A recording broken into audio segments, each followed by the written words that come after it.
ako? Huwag mong kalimutan bisitahin ang puntod nila at sa puntod ko na rin. Manang naman, ngumiti siya sa akin. Hinawakan niyang kamay ko. Alam kong pinapaalis mong higit 10 mga hinar kong maid sa loob ng 2 linggo. Alam kong mahirap to sa party mo, Zane. I don't trust them. Napabuntong hininga siya sa sinagot ko at tumango-tungo siya. Alam niya kung gaano ka-trauma sa akin na magtiwala sa mga kasambahay. O siya, bababa na ako at ako'y maghahanda pa ng aking mga gamit. Tumayo na siya at naglakad patungong pintuan. Here, tanggapin mo, Manang. Ito lang pong maibibigay ko kung tutuloy ka talaga sa pag-alis. Nilahad ko sa kanya ang credit card. Baka sa mukha niyang sorpresa. Nako Zane, huwag ka na mag-abalang ibigay ito sa akin. Gamitin mo na lamang ito. Umiling ako at kinuha ang kamay niya. Nalagay doon ang credit card sa kanya.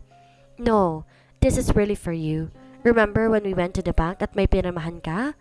Nakatingala agad siya habang inaalalang sinabi ko. Tumingin siya sa akin at tumango. Para sa credit card mo yon. And don't worry, may laman na yan. Bilhin mo lahat ng gusto mo, Manang. Huwag mong ibahin ang pagbigay ko nito. Pasasalamat ko rin yan dahil ikaw lang ang tayo nagsakripisyo at hindi umiwan sa akin simula nung bata pa ako. Nangingilid ang luha niya habang nagsasalita ako. I am just thankful. I guess I can make her stay with me. Agad niya ako niyakap kaya niyakap ko rin siya pabalik. Mag-iingat ka po roon, Manang. Alagaan mo rin ang sarili mo. Ikaw rin, iho. Huwag mo ako kalimutang bisitahin, ha? Mamimiss ko rin ang alaga ko. I nodded as a response. Atid na kita sa terminal, Manang. Naku, wag na, iho. Alam ko, busy ka sa trabaho mo. Unahin mo muna yan. Okay lang ako. After that, she left me. Good morning, sir. Good morning po, sir. Good morning po. Dinig kong bati nila habang naglalakad ako papasok ng bahay. Sabado ngayon. Overtime ko sana sa office pero naiwan ko ang ibang mga gamit sa desk kaya kailangan kong bumalik para kunin yon. Naiwang nakasiwang ang pinto kaya kurot noo akong pumasok doon. What are you doing here? I asked when I found her inside my room. Yumuko siya kaagad.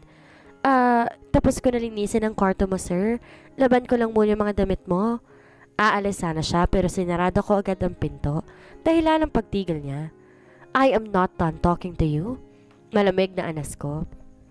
This time I was staring at her scared face.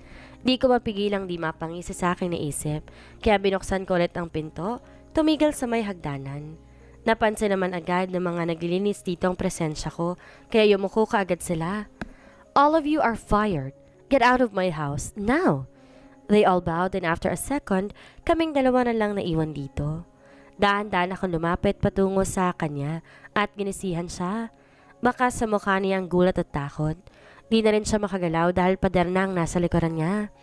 I don't know but I enjoyed seeing her reaction. Mas nilapit ko pa ang mukha ko sa tenga niya. I smirk when I smell her natural perfume. Do their job. I gave her a glance before I left. This is the second time I met her. We don't have a proper conversation and I don't want to. It's been already 4 weeks and she's still here. Clean this mess. Clean my room. Clean the ground. Clean the car. Paulit-ulit na utos ko kahit alam ko namang malinis ng lahat. Ngumisi ako hawak ang 4 na mahabang listahan sa aking kamay.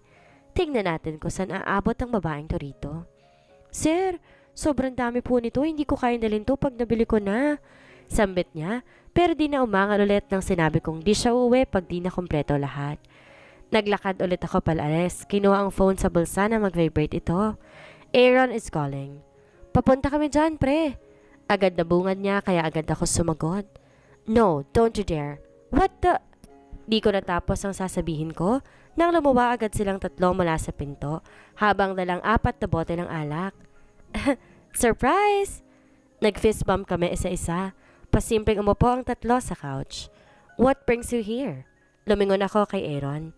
I'm bored. Tanungin mo yung dalawa. Sa bahay nga sana ko ni Lucas magtatambay pero sabi ni Wes dito na lang daw. Depensa ni Aaron habang turo ang dalawa na ngayon umiinom ng alak. Inakbayan agad ako ni Lucas. Tara club mamaya. Maraming babae ron. Huwag masyadong babad sa trabaho, Zane. Kinuha ni Wes ang isang bote ng whiskey.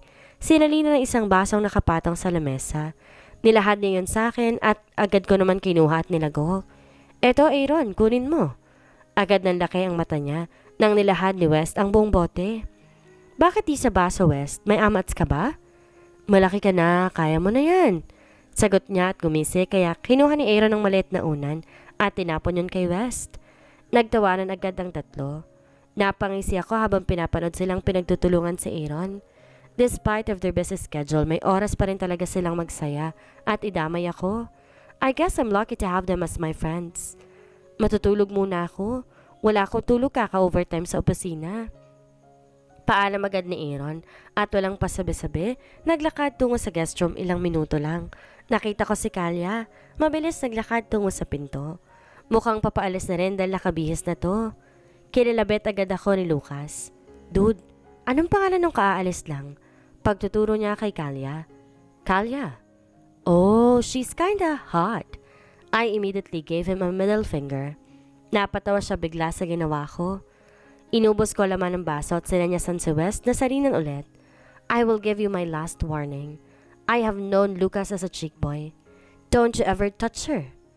Gagawin ni Lucas lahat para makuha lang kinaiinteresan niyang babae. You are being serious, huh? Tumawa siya at tumangutango. What's going on between the two of you, my dear Zane? I gave my death glance on him. I just don't want to share my toy with you, Lucas. Pabalang nasagot ko. Ilang oras lang napasulap ako sa may pintuan nang pumasok doon si Kalya, bit-bit na mabibigat na karton. Nabili mo na ba lahat sa listahan? Samagot agad siya na hindi. Ngayon ko siya ulit at nagpatuloy patungong kusina habang paika-ikang lumakad. Sumandal ako sa pader, pinapanood ang ginagawa niya. Uminom agad siya ng tubig at humingal-hingal pagkatapos. Get out! Napalingon siya na magsalita ako. Po? Utal niya. Do I need to repeat myself? Unti-unti ako lumapit sa kanya. Baka sa reaksyon niya ang pagkagulat at ang unti-unting paglunok niya at pag-iwas ang tingin sa akin. Seeing her reaction makes me turn on. I will give you 4 hours and if you failed, mas nilapit ko sa mukha ko hanggang sa tumigil ang labi nito sa tenga niya. Mas sumigpit ang hawak ko sa baso. I slowly bit the tip of her ear.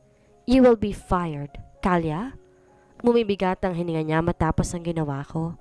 Umatras ako ng konti at baka sa 2 pisngi niya ang pamumula. Cute.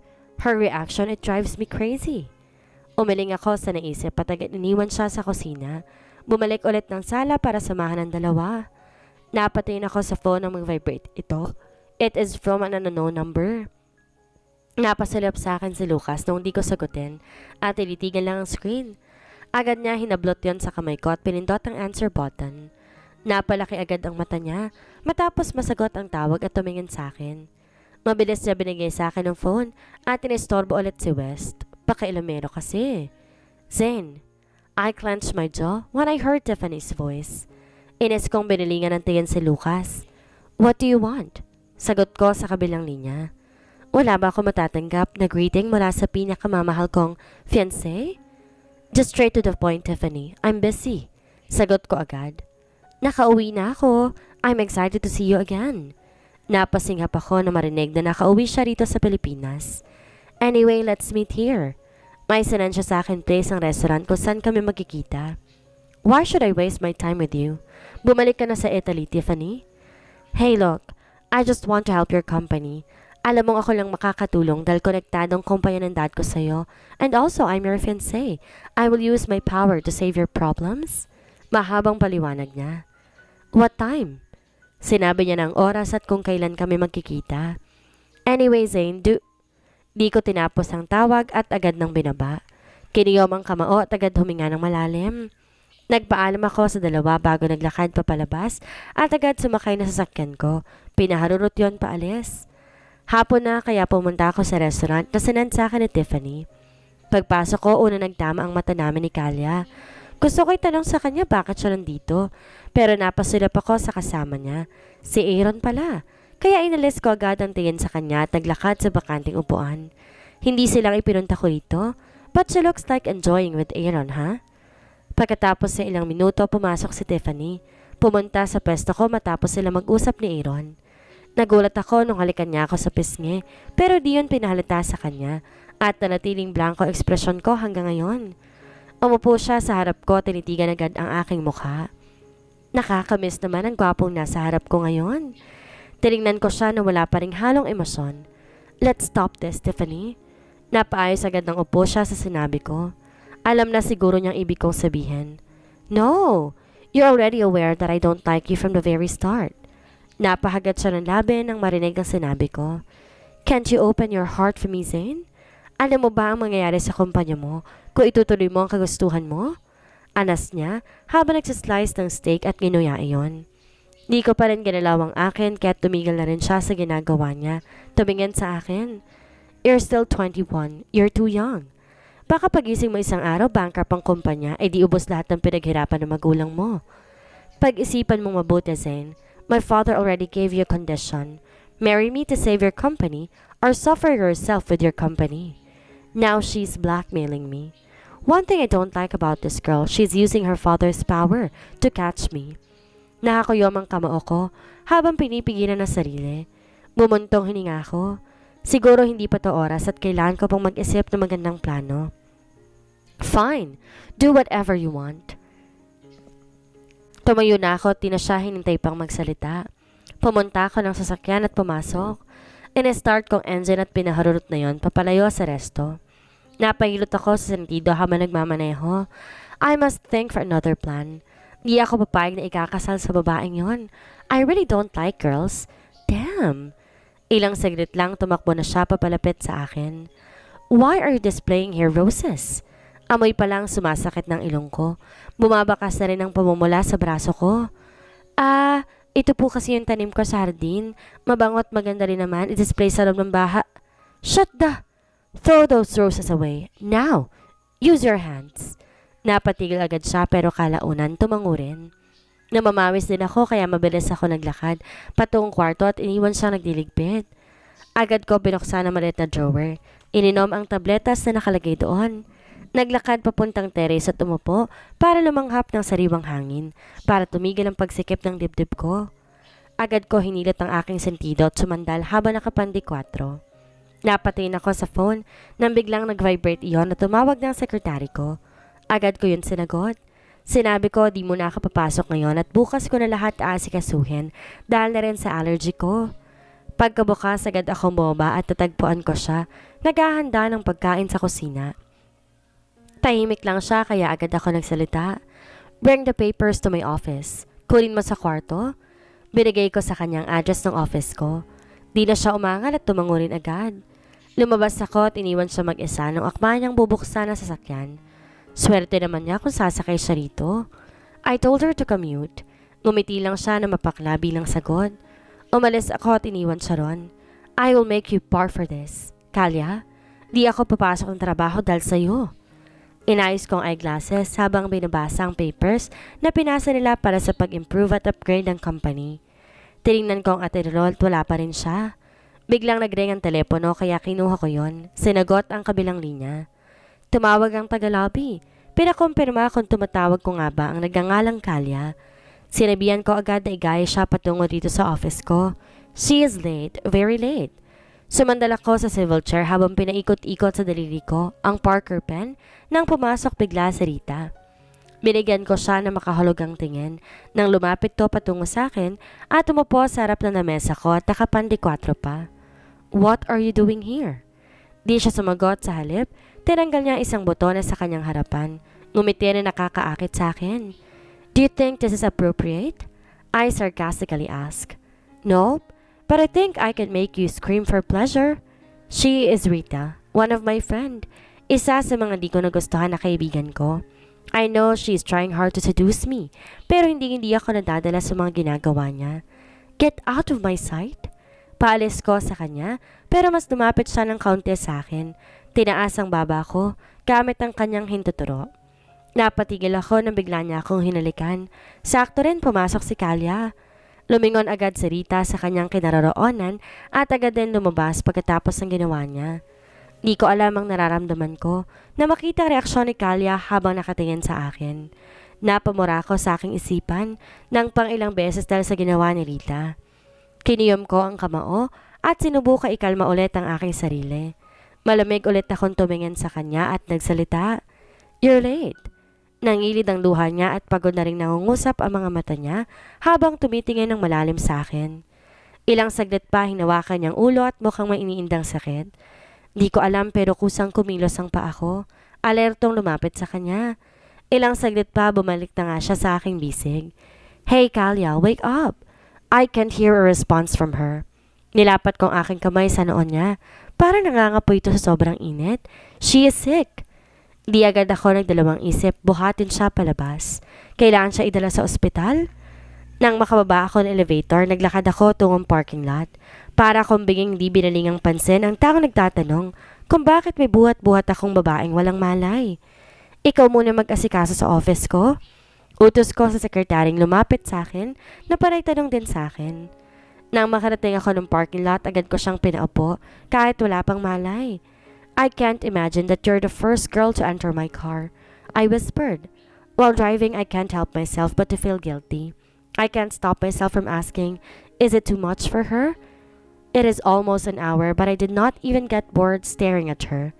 My fingers started to crawl until I reached her face. I did not notice that she is gorgeous up close. Hinawi ko ibang string ng kanyang buhok sa mukha. Tumayo ako at pumunta sa terrace, dalang isang baso ng alak, habang nakapumulsa ang isa. 2 araw na siyang nakahiga. Tumatambak ang trabaho ko sa office dahil 2 araw na rin akong absent.